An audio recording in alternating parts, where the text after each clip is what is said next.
Hi guys, welcome back to my channel. मैं आपका दोस्त आर के। गाइस, आपका दोस्त लेकर आ गया है एक नई कहानी के संग। चलिए, क्या आप उस कहानी को सुनना चाहेंगे? मेरे को पता है आप सुनना चाहेंगे। तो चलिए, आज की कहानी आप सभी के सामने प्रस्तुत करते हैं।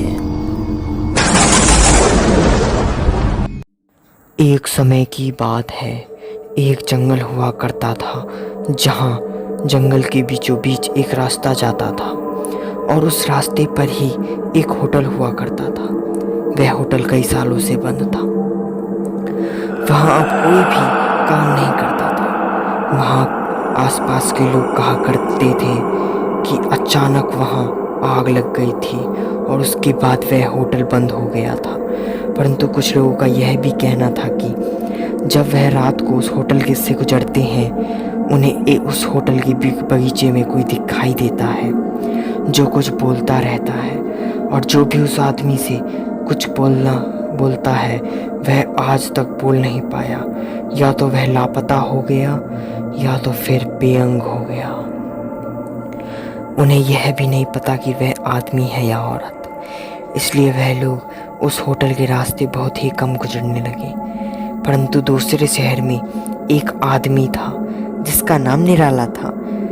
जिसका नाम निराला इसलिए था क्योंकि वह बड़ी ही निराले तरीकों से कर्तव्य काम करते समय काम करता था। मतलब कर्तव्य दिखाते दिखाते काम भी करता था। उसका कोई घर बार नहीं था। उसे जहाँ भी जगह मिलती थी वह वहीं सो जाता था और सुबह जाकर कंपनी में नहा धोकर काम में दोबारा लग जाता था।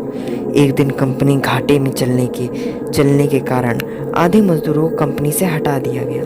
उसमें निराला भी शामिल था। निराले के पास अब कोई काम नहीं था, इसलिए वह इधर उधर ढूंढने के लिए गया, परंतु उसे इधर उधर कहीं भी काम नहीं मिला। निराला उस शहर में कहीं भी उसे कोई काम नहीं मिल रहा था। फिर उसने सोचा कि मैं दूसरे शहर में जाकर काम की तलाश करता हूँ। फिर वह काम ढूंढने दूसरे शहर गया। रात हो जाती है। रातों में वह अनजान शहर में गलियों में चल रहा था और खाने में ढाबे की तलाश में था। एक तो रास्तों की चांदनी और ऊपर से पेट की भूख दोनों ही बहुत तेज लग रही थी।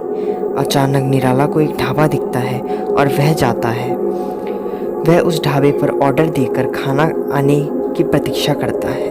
वहीं दूसरी ओर कुछ लोग बात कर रहे थे कि भाई, तुझे पता है कि मुझे एक काम मिला था, परंतु मैंने वहाँ काम आज गया ही नहीं काम करने, और क्योंकि मेरे पास एक आदमी की ज़रूरत थी और वो आदमी था नहीं। दूसरा आदमी कहता है कि भाइयों, क्या कहाँ काम करने गया था, मेरे को ले जाता। वह आदमी कहता है कि अरे भाई, मैं वहाँ जा ही नहीं रहा हूँ, तू कहाँ चला जाएगा। दूसरा आदमी पूछता है कि भाई कहाँ। वह आदमी बोलता है, भाई उस होटल में काम मिला था।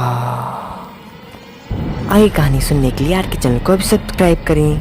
कहानी अच्छी लगी तो लाइक कमेंट से ज़रूर करें। और हाँ, आप सभी को मेरे और मेरे परिवार की ओर से दशहरा की हार्दिक शुभकामनाएं। धन्यवाद।